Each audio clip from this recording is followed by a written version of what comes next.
नमस्कार, प्रणाम, जय श्री राम। कैसे हैं आप सभी? उम्मीद करता हूं बिल्कुल जहां भी होंगे स्वस्थ व्यस्त मस्त और जबरदस्त होंगे, अपना और अपनों का ख्याल रखते हुए तैयारी कर रहे होंगे। साथियों, प्यारे भाई बहनों, हम लोग यूपीपीएससी आरओ 2023 के लिए आधुनिक भारत का इतिहास पढ़ रहे हैं, जहां से 15 से 20 क्वेश्चन सीधे सीधे आते हैं। उन पर पकड़ बनाने के लिए हम लोग एक एक पॉइंट क्लियर कर रहे हैं, एक एक चैप्टर के हिसाब से ऐसे उसको कैटेगराइज करके पढ़ रहे हैं, ताकि हमारा आने वाले समय में जो है अच्छा रिस्पॉन्स है, अच्छी तैयारी दिख सके। तो आइए शुरू करते हैं आज का सेशन और लेते हैं अपना पहला प्रश्न। पहला प्रश्न शुरू करने से पहले एक मात्र निवेदन कि आप अगर लाइक नहीं किए हैं तो लाइक कर लीजिए, शेयर नहीं किए हैं तो अपने दोस्तों को शेयर कर लीजिए, और सब्सक्राइब नहीं किए हैं तो सब्सक्राइब जरूर कर लीजिए मेरे दोस्त, ताकि आपको नोटिफिकेशन प्राप्त होती रहे। पहला प्रश्न है, रणजीत सिंह के राज्य में सम्मिलित था। Option A Delhi, option B Kabul, option C Makrana, option D Srinagar. बताइए सर इसका राइट आंसर क्या होगा। देखिए यहां पर जो दिल्ली है, मकराना है, काबुल है, इन सब पे चर्चा कर लेंगे। हुआ यह था कि जब 1780 में तो इनका जन्म हुआ था। रणजीत सिंह की बात कर ले, थोड़ा इनके विषय में जान लेते हैं। तो इनका जन्म जो है ये 1780 में हुआ था। ठीक है, 1780 में इनका जन्म हुआ था। और ये कौन थे? तो ये सुरचकिया मिसल, एक मिसल हुआ करता था, सुरचकिया मिसल। सुरचकिया मिसल प्रमुख के बेटे थे। ये सुरचकिया मिसल प्रमुख के क्या थे? बेटे थे।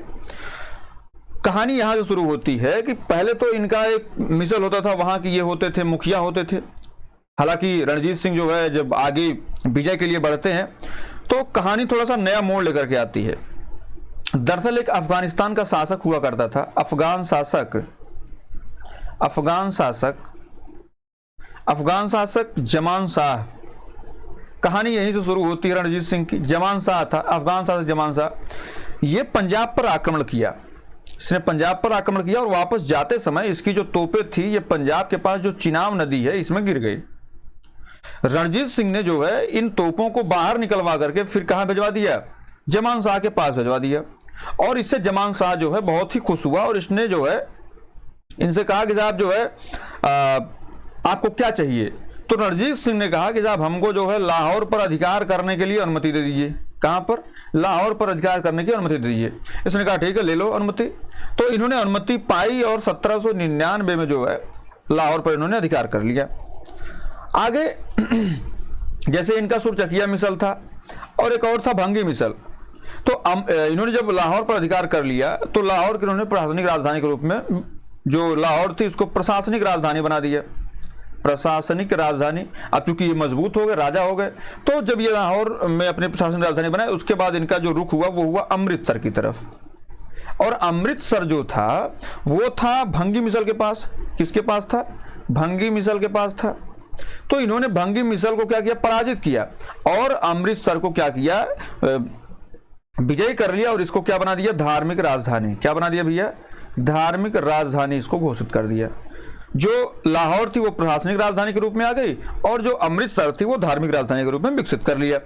अब कहानी यहाँ थोड़ा सा मोड़ लेता हुआ इसमें आगे चल करके जो है इनका जो है अमृतसर की संधि हो जाती है 1809 में। 1808 में जो है ये अमृतसर को जीतते हैं और उसके बाद जो है फरीदा कोट है, मालेर, कोटला, अंबाला, इन सबको जीत लेते हैं। हुआ ये कि 1809 में जो है ये अंग्रेजों से संधि कर लेते हैं। अंग्रेज संधि क्या होती था? ये रहा पंजाब। उन्होंने कहा कि ये आपका पंजाब का एरिया है, आप इसके पूरब नहीं जाएंगे। पूरब क्या? कट्टम कट्ट, इसमें इधर आप नहीं बढ़ेंगे। पश्चिम पूरा आपका है, जहां मन वहां आप जाइए, कोई दिक्कत हमको नहीं है। तो इन्होंने क्या किया कि जब 1809 में ये हो गया कि भाई पूरब नहीं बढ़ेंगे लेकिन पश्चिम के लिए आजाद, तो इन्होंने 1818 में सबसे पहले 1818 में मुल्तान पर विजय प्राप्त की। 1819 में जो है 1819 में जो कश्मीर पर विजय प्राप्त कर ली। ठीक है, और 1834 में जो है 1819 में कश्मीर पर, 1834 में जो है इन्होंने पेशावर विजय प्राप्त कर ली, है ना। लेकिन हुआ यह कि इसी बीच में एक और वो आता है, तो आपको तो पता होगा साहब जो है इसमें क्या है। तो जब ये जैसे जो उस वक्त पंजाब का शासक हुआ करता था अहमद शाह अब्दाली, तो 1800 में उसकी मृत्यु हो गई। और उसके स्थान पर बैठा 1801 में जो है ये क्या नाम है, शाह महमूद बैठा। शाह महमूद को षड्यंत्र के द्वारा 1809 में अबदस्त कर दिया गया। और इस अवसर पर जो उसका पौत्र था, किसका, अहमद शाह अब्दाली का, वो बैठता है, उसका नाम क्या, शाह सूजा है। और उसने जो है वो 1809 में इनसे मदद मांगता, 1809 में मदद मांगता कि साहब आप जो है हमारी मदद करिए, हम लाहौर पर जो है कब्जा करना चाहते हैं। उसने मदद मांगी और कहा कि साहब आप जो है हमारा हल्का सा साथ दे दीजिए, सॉरी लाहौर नहीं, काबुल पर जो है हम विजय प्राप्त करना चाहते हैं, है ना। तो रणजीत सिंह का ठीक है, ले लो, मदद ले लो, और इसी के बदले में इससे जो कोहिनूर हीरा लेते हैं। तो ये पूरी कहानी यहाँ तक, मतलब काबुल भी इनके सम्मिलित में नहीं था, मकराना भी सम्मिलित नहीं था, दिल्ली की तरफ जाना ही नहीं था, तो बचा क्या, श्रीनगर, क्योंकि जम्मू कश्मीर को इन्होंने 1819 में जीत लिया था। ठीक है मेरे दोस्त, ऑप्शन डी क्या बिल्कुल राइट आंसर है। चलिए आगे बढ़ते हैं। दूसरा प्रश्न क्या भैया, रणजीत सिंह किस मिसल से संबंधित थे? Option A Sukerchakia Misl, option B Sandhawalia Misl, option B C Ahluwalia, option D Ramgarhia.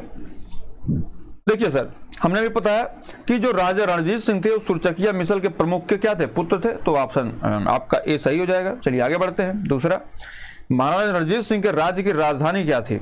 Amritsar, Patiala, Kapurthala या लाहौर? देखो भैया, हमने भी डिस्कस किया है कि सबसे पहले जब ये 1799 में अनुमति लेते हैं, किसकी अनुमति प्राप्त करते हैं? जमान शाह की। जमान शाह जो कि अफगान शासक था, इसकी अनुमति प्राप्त करते हैं, उसकी तोप वापस करने के साथ साथ, और वो अनुमति दे देता है, तो लाहौर को ये जीत लेते हैं। तो लाहौर को क्या बनाते हैं? अपनी प्रशासनिक राजधानी। क्या बनाते हैं? प्रशासनिक राजधानी बनाते हैं, प्रशासनिक राजधानी बनाते हैं। और आगे चल करके जो है 1805 में ये जो भंगी मिसल था उससे जो है ये छीन लेते हैं। तो अमृतसर को 1805 में क्या बना देते हैं भैया? ये बना देते हैं धार्मिक राजधानी, धार्मिक राजधानी या सांस्कृतिक राजधानी इसको आप बोल सकते हैं। अब पूछता ये है कि भाई ये भी राजधानी है, ये भी राजधानी, इसमें कौन सही है? तो आप हमेशा याद रखिए, जैसे अगर आपसे पूछे, जैसे मान लीजिए आपसे पूछता है कि भाई उत्तर प्रदेश की राजधानी कौन सी है, तो आप क्या बताएंगे? लखनऊ बताते हैं। जबकि हमारी न्यायिक राजधानी जो है वो आपकी प्रयागराज है, और सांस्कृतिक राजधानी हमारी जो है बनारस है। तो प्रशासनिक राजधानी को ही माना जाता है। तो हमारी राजधानी कौन सी थी? Option C Lahore. ठीक है मेरे दोस्त, ऑप्शन सी बिल्कुल सही है। चलिए आगे बढ़ते हैं, अगला प्रश्न लेते हैं। क्या भैया, राजा रणजीत सिंह ने किस स्थान पर अदालत आला की स्थापना की? Option A Amritsar, option B Lahore, option C Firozpur, option D Multan. बताओ भैया क्या होगा राइट आंसर? देखिए सर, राजा रणजीत सिंह ने जो है अदालत आला की स्थापना, अमृतसर है, ये तो भैया धार्मिक राजधानी है, धार्मिक राजधानी है। फिरोजपुर था नहीं कुछ, मुल्तान तो जीता इन्होंने बाद में जो है ना, मुल्तान पर इन्होंने जो है बाद में विजय प्राप्त किया 1818 में, 1818 में विजय प्राप्त कर ली थी। ठीक है 1818 में मुल्तान में विजय प्राप्त की थी। तो इसमें जो राजधानी इनकी थी वो अदालत आला जो स्थापित थी वो इनकी प्रशासनिक राजधानी जो कि न्यायिक राजधानी में थी, तो यहीं पर न्याय होता था लाहौर में। ऑप्शन बी क्या है इसका बिल्कुल राइट आंसर है। चलिए आगे बढ़ते हैं। रणजीत सिंह ने सुप्रसिद्ध कोहिनूर हीरा कहां से प्राप्त किया था? ऑप्शन ए शाह सूजा से, ऑप्शन बी जमान शाह से, ऑप्शन सी दोस्त मोहम्मद से, ऑप्शन डी शेर अली से। हमने अभी कहानी सुनाई आपको, हमने कहानी क्या सुनाई आपको? हमने ये कहा कि भाई 1799 में जो है ये लाहौर पर कब्जा कर लेते हैं। क्या करते हैं? लाहौर पर कब्जा कर लेते हैं। अब पंजाब जो था, पंजाब ये क्या होता है 1805 में, हालांकि ये पंजाब को क्या, पंजाब में अमृतसर को जीत लेते हैं, अमृतसर। लेकिन जीतते कैसे हैं? पंजाब का जो शासक हुआ करता था उसका नाम था अहमद शाह अब्दाली। क्या नाम था?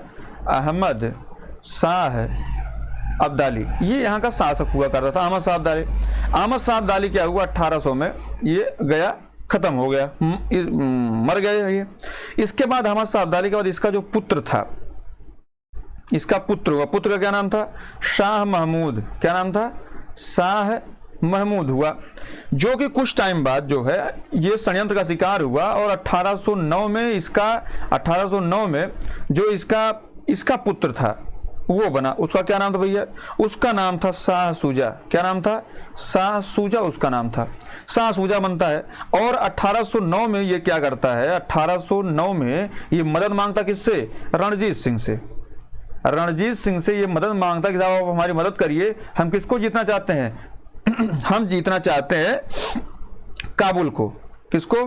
काबुल को हम जीतना चाहते हैं, काबुल को हम जीतना चाहते हैं। तो रणजीत सिंह कहते ठीक है, लेकिन हमको क्या मिलेगा? उन्होंने कहा हम आपको नायाब चीज देंगे।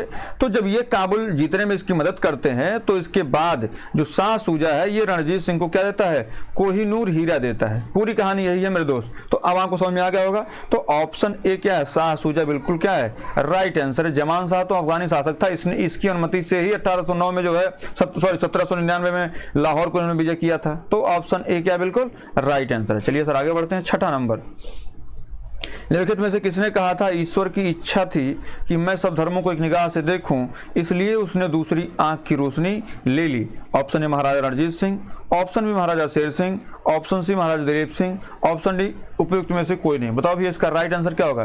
देखिए हम बात करते हैं इसकी। तो महाराजा रणजीत सिंह का जन्म हमने बता ही दिया आपको, 1780 में हुआ था। सुरचकिया मिसल के मुखिया महा सिंह के घर में हुआ था और वो 12 वर्ष के थे तभी उनके पिता जो है स्वर्गवास हो गया था उनका। 1792-97 के बीच में इन्होंने प्रति शासन जो काउंसिल ऑफ रेजिडेंसी है जिसमें इनके माता पिता सास दीवान लखपत राय थे कि उसमें रह के शासन चलाया। 1797 में इन्होंने समस्त कार्यभार स्वयं संभाल लिया। ठीक है।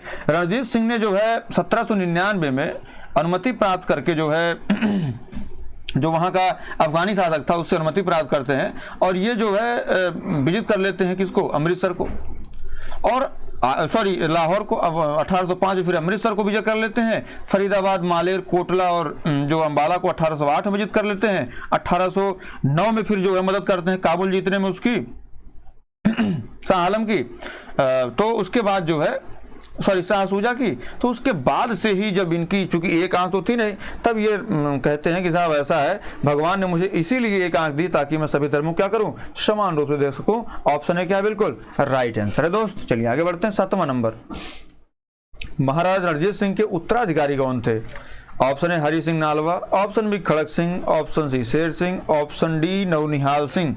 बताओ भैया महाराज रणजीत सिंह, देखो साहब हमने क्या कहा 1780 में जन्म हुआ इनका, उसके बाद ये 1799 में राजा बन गए। 1799 में राजा बन गए। ठीक है। आगे चल करके 1805 में इन्होंने अमृतसर को जीता। उसके बाद 1808 में जो है फरीदाबाद फरीदाकोट मालेर कोटला अम्बाला को जीता। 1809 में इनके बीच संधि होती है कि साहब ऐसा है आप बढ़ेंगे नहीं, पूरब नहीं बढ़ेंगे, पश्चिम आप चाहे जितना बढ़ लीजिए। इस संधि का पालन करते हुए ही ये जो है आगे बढ़ते हैं और आगे चल करके फिर 1818 में जो है मुल्तान को जीतते हैं, 1819 में कश्मीर को जीतते हैं, 1834 में पेशावर को जीतते हैं और 1809 में जब ये संधि होती है तो उसके बाद से काबुल को जीतने में भी मदद करते हैं जो है किसकी? शाह सूजा की। इसी के क्रम में इनको कोहिनूर हीरा प्राप्त होता है और इनकी मृत्यु जो होती है वो हो जाती है 1839 में। कब हो जाती है? 1839 में इनकी मृत्यु हो जाती है। और इसके पश्चात इनका पुत्र क्या नाम था? इनके पुत्र जो है क्या नाम इनका है जो उनके उत्तराधिकारी बनते हैं 1839 में इनके उत्तराधिकारी बनते हैं, उनका नाम था खड़क सिंह। क्या था? खड़क सिंह सिंहासन बैठते हैं। हालांकि खड़क सिंह के विषय में कहा जाता है इनको अफीम खाने की आदत थी। क्या थी? अफीम खाने की आदत थी इनको। ठीक है। और अफीम खाने की आदत ने ही ये बर्बाद थे और इनके चक्कर में पूरा पंजाब बर्बाद हो गया। तो ऑप्शन बी क्या है बिल्कुल? खड़क सिंह इसमें राइट आंसर है। जो रणजीत सिंह के उत्तराधिकारी थे वो खड़क सिंह थे। ठीक है सर। चलिए आगे बढ़ते हैं। 8वां प्रश्न, सिख राज्य का अंतिम राजा कौन था? खड़क सिंह, शेर सिंह, नवनिहाल सिंह या राजा दिलीप सिंह? बताओ भैया कौन इसमें था? इसमें कौन था? देखिए अगर हम बात करते हैं कि भाई अंतिम राजा कौन था, तो अंतिम राजा जो है वो देखिए हुआ ये हमने क्या बताया आपको 1799 में रणजीत सिंह राजा बनते हैं। उसके बाद जो है 1839 में कौन बनता है? खड़क सिंह बनते हैं। और आगे चल कर जो अंतिम की तरफ हम लोग अग्रसर होते हैं तो 1843 में कौन बनता है? शेर सिंह बनते हैं। कौन बनते? सॉरी जो 1843 है इसमें दिलीप सिंह बनते हैं। दलीप सिंह बनते हैं और इन्होंने जो है ये 1843 से लेकर के 49 तक शासन करते हैं। 1849 तक शासन करते हैं। 1849 में कहानी ये होती है सर कि ये जो है एक नाम आपने सुना होगा चिलिया वाला का युद्ध होता है। क्या होता है, चिल्लियावाला का युद्ध होता है। और चिल्लियावाला युद्ध जो 1849 में ही, हालांकि ये 47 से ही शुरू हो जाता है, 1847 से ही चिल्लियावाला का युद्ध शुरू हो जाता है, चिल्लियावाला का युद्ध, ठीक है। 1847 से हालांकि 45-46 में प्रथम आंग्ल सिख युद्ध होता है इसमें वो जो, लेकिन चिल्लियावाला लड़ाई जो 1849 में जो शुरू होती है, तो इसमें जो है अंग्रेज सेना जो शेर सिंह होते हैं इनके सेनापति, इनको हरा देती है, ठीक है। और गुजरात में जो सबसे अंतिम लड़ाई होती है उसमें ये हार जाते हैं। और इसके अनुसार जो है डलहौजी उस वक्त जो है तत्कालीन गवर्नर होता है, और ये क्या करता है, पंजाब को हड़प लेता है, ठीक है। और दिलीप सिंह को और वह उनकी माता को जो है भेज देता है कि आप जाइए, जो जिंद कौर थी, इनकी माता का नाम था जिंद कौर, इनको भेज देता है कि भाई 5000 पाउंड वार्षिक पेंशन देकर के बाहर भेज देता है, ठीक है। और अंग्रेज राज में मिला लेता है। तो पूछा जाता है भाई अंतिम राजा कौन था, तो वो थे दिलीप सिंह। लड़ा कौन था जो है चिल्लियावाला युद्ध में, तो ये शेर सिंह लड़े थे, ठीक है। खड़क सिंह क्या थे, रणजीत सिंह के उत्तराधिकारी थे। बात क्लियर मेरे दोस्त। तो ऑप्शन डी क्या है, बिल्कुल राइट आंसर। चलिए आगे बढ़ते हैं। 9वां प्रश्न, पंजाब के पूर्व महाराजा दिलीप सिंह के विषय में निम्नलिखित में से कौन सा कथन सत्य है। ऑप्शन ए 23 अक्टूबर 1893 को उनका निधन पेरिस में हुआ था, ठीक है। ऑप्शन बी नासिक में उनकी अंत्येष्टि हुई। ऑप्शन सी उन्होंने कभी भी सिख धर्म नहीं छोड़ा था। ऑप्शन डी वो कभी भी रूस नहीं गए थे। तो कौन सा कथन सत्य है ये पूछा भाई, इसमें से कौन सा कथन सत्य है। तो भाई महाराजा दिलीप सिंह जो है उनका निधन 1893 में हुआ था। 22 या 23 अक्टूबर है, 22 या 23 अक्टूबर 1893 को इनका निधन हुआ था, ठीक है। और निधन हुआ कहाँ था, तो ये भारत में हुआ था, ये हुआ था पेरिस फ्रांस में, पेरिस फ्रांस में निधन हुआ, ठीक है। और ये जो है एक बात और समझ लीजिए, जब ये यहां से इंग्लैंड भेजे गए थे तो दिलीप सिंह जो है ये सिख धर्म छोड़ करके क्या ईसाई बन गए थे, क्या बन गए थे, ईसाई बन गए थे, ठीक है।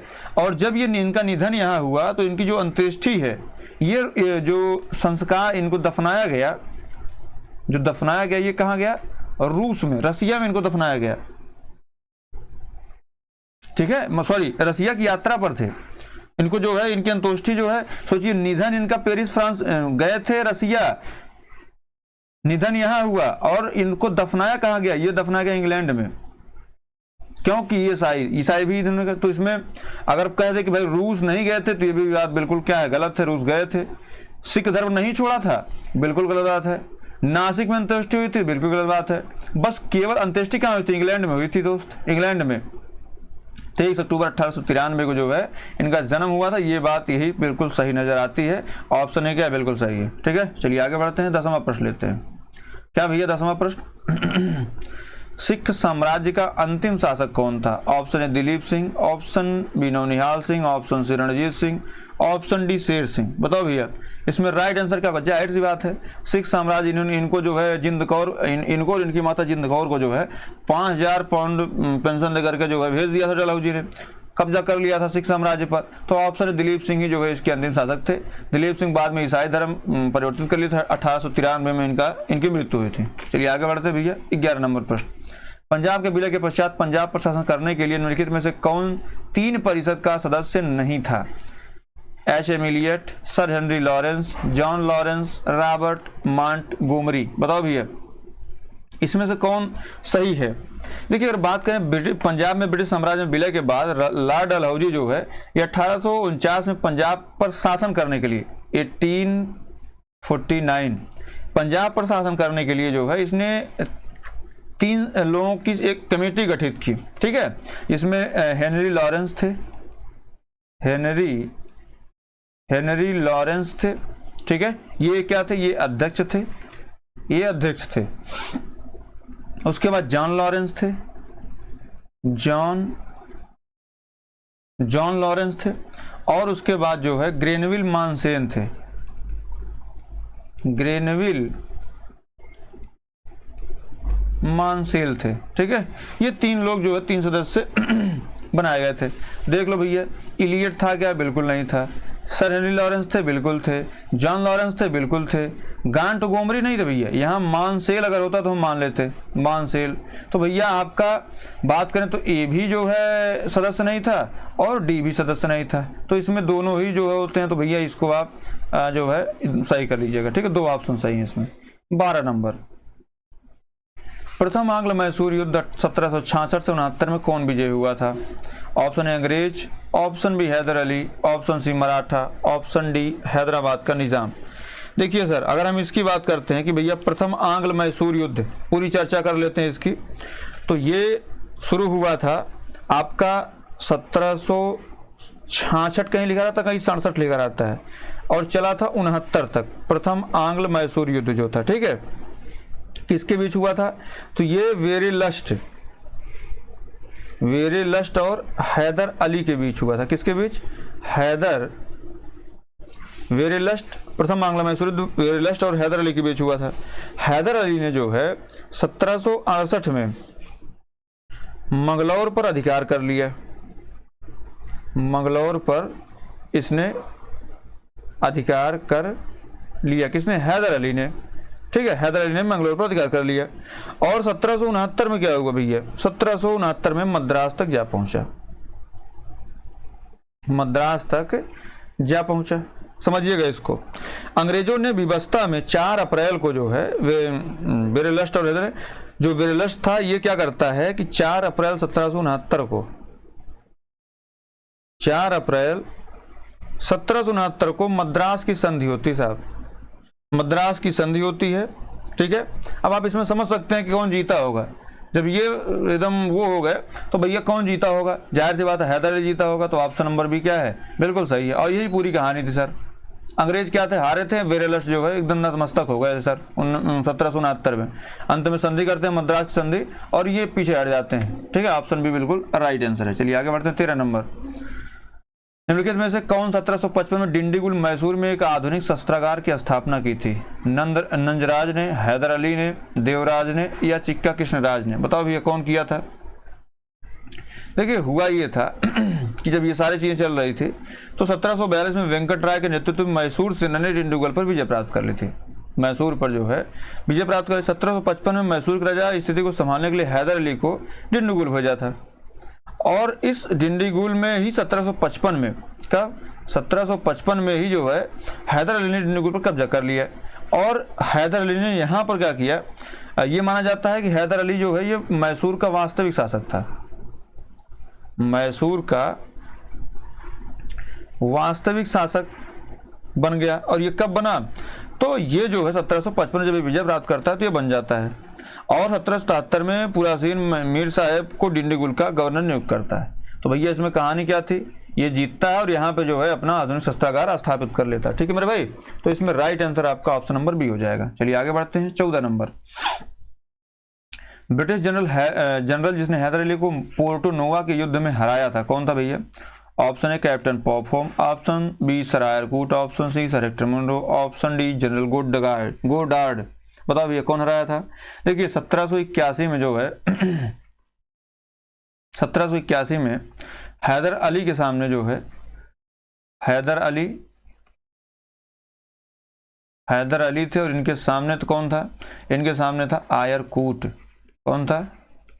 आयरकूट जो है इनके सामने था, और इसने ही आयरकूट ने हैदर अली को पोर्टो नोवा में जो है इनको हराया था। पोर्टो नोवा युद्ध में कब हुआ था? तो ये 1 जुलाई 1781 को हुआ था, ठीक है। और इसमें इसने जो है इनको परास्त कर दिया था। तो अब इसमें राइट आंसर क्या हो जाएगा भैया? सर आयरकूट, ऑप्शन बी क्या बिल्कुल राइट आंसर है। चलिए आगे बढ़ते हैं। 15 नंबर, टीपू सुल्तान ने अपनी राजधानी कहाँ बनाई थी? श्रीरंगपट्टनम में, मैसूर में, बेंगलुरु में, या कोयम्बटूर में? बताओ भैया। देखिए सर, अगर हम बात कर लेते हैं कि भाई श्रीरंगपट्टनम था या मैसूर था या कहाँ था, तो भैया देखो इनकी कहानी बहुत क्लियर थी, ठीक है। इनकी कहानी जो है बड़ी क्लियर थी। टीपू सुल्तान जो है जब यहाँ का राजा बनता है तो उसने जो है वो एकमात्र था जो जैकोबियन क्लब का सदस्य था, जैकोबियन क्लब का सदस्य था। इसने इसकी स्थापना करी थी और स्वयं इसका सदस्य था। इसने ही जो है जैकोबियन क्लब का सदस्य था टीपू सुल्तान, और इसने एक और काम किया, दूतावास की स्थापना, जो अभी दूतावास खोले जा रहे हैं, दूतावास की स्थापना की शुरुआत इसने ही करी थी। ठीक है। तो ये सारी चीजें आगे चल करके जो है, ये अगर बात करें कि राजधानी कहाँ बनाई थी, तो भैया श्रीरंगपट्टनम में ही बनाई थी। आगे चल करके जो रंगपट्टनम की संधि होगी और इम्पोर्टेंट रूप लेकर के आ गई है, तो इसमें राइट आंसर जो हो जाएगा वो हो जाएगा आपका ऑप्शन ए, बिल्कुल सही है, श्रीरंगपट्टनम में। ठीक है। निम्नलिखित भारतीय शासकों में से कौन था जिसने विदेशों में आधुनिक पद्धति दूतावास स्थापित किए थे? ठीक है, ये जो है फ्रांस में अपना दूतावास स्थापित किया था, ऐसा नहीं था। ये जो है जो भी अंग्रेजों के विरोधी थे उन्होंने वहाँ दूतावास स्थापित किया था और वहाँ से मदद भी लेता था। कौन किया था भैया? हैदर अली ने किया था, मीर कासिम ने किया था, सालिम द्वितीय ने किया था, टीपू सुल्तान ने किया था। अभी हम जस्ट चर्चा कुछ देर पहले किए हैं, ऑप्शन डी, टीपू सुल्तान ने ही जो है वहाँ पर आधुनिक पद्धति से दूतावास स्थापित किया था। 17 नंबर आते हैं भैया। टीपू सुल्तान ने ब्रिटिश सेना को 1780 में हराया था। कहाँ पे हराया था? हैदराबाद में, पोलीपुर में, श्रीरंगपट्टनम में, ऑप्शन डी निजामाबाद में। बताओ भैया कहाँ हराया था? देखिए, हैदर अली और टीपू सुल्तान जो 1780 था, तो आरकाट पर अधिकार कर लिया था। किसने? जो फ्रांसीसी लोग थे उन्होंने यहाँ पे कर लिया था। ठीक है। तो आगे चल के हैदर अली और टीपू सुल्तान ने मराठों निजाम के साथ एक समझौता कर लिया तथा फ्रांसीसी सहायता का वचन ले लिया था। कर्नाटक पर जुलाई 1780 में आक्रमण करके आरकाट पर अधिकार कर लिया। तत्पश्चात टीपू ने हेक्टर मुनरो की सेना को पुल्लीपुर में, कहाँ पे? पुल्लीपुर में जो है ये हराया था। किसको? हेक्टर मुनरो की सेना को। ठीक है। तो भैया ये आपका राइट आंसर जो है वो हो जाएगा कि टीपू सुल्तान ने ब्रिटिश सेना को 1780 में कहाँ हराया था? तो 1780 में पुल्लीपुर में हराया था। ठीक है दोस्त, चलिए आगे बढ़ते हैं 18 नंबर पे। क्या भैया? अंग्रेजों ने श्रीरंगपट्टनम की संधि किसके साथ की थी? हैदर अली के साथ, डुप्ले के साथ, टीपू सुल्तान के साथ, या नंदराज के साथ? बताओ भैया। देखिए, अगर आप इसकी बात आएंगे तो आप देखिए, पहला आंग्ल मैसूर युद्ध, पूरी कहानी हम आपको सुनाते हैं। प्रथम आंग्ल मैसूर युद्ध, प्रथम आंग्ल मैसूर युद्ध। ठीक है सर, प्रथम आंग्ल मैसूर युद्ध होता है, आपको पता है कब से कब तक? 1766 से लेकर के 69 तक होता है, जिसमें कौन जीतता है? हैदर अली जीत जाता है। ठीक है दोस्त, हैदर अली जीत जाता है। दूसरा आंग्ल मैसूर युद्ध होता है, इसमें कोई मंगलोर की संधि होती, कुछ नहीं निकलता है। तृतीय आंग्ल मैसूर युद्ध होता है और इसमें दक्कन पर राजनीतिक वर्चस्व को लेकर के जो है युद्ध होता है, और इसमें जो है टीपू ने अंग्रेजों के सहयोगी श्रावणकोर पर आक्रमण किया और यह क्षेत्र ईस्ट इंडिया कंपनी के लिए काली मिर्च का एक महत्वपूर्ण जो है स्रोत हुआ करता था। तो उस वक्त जो है कार्नवालिस जो है और टीपू सुल्तान के बीच में ये संधि होती है, और ये जो है ऑप्शन सी इसमें क्या है? बिल्कुल राइट आंसर है। ठीक है दोस्त, तो चलिए आज क्लास यहीं तक। उम्मीद करता हूँ क्लास आपको पसंद आई होगी। बहुत बहुत धन्यवाद।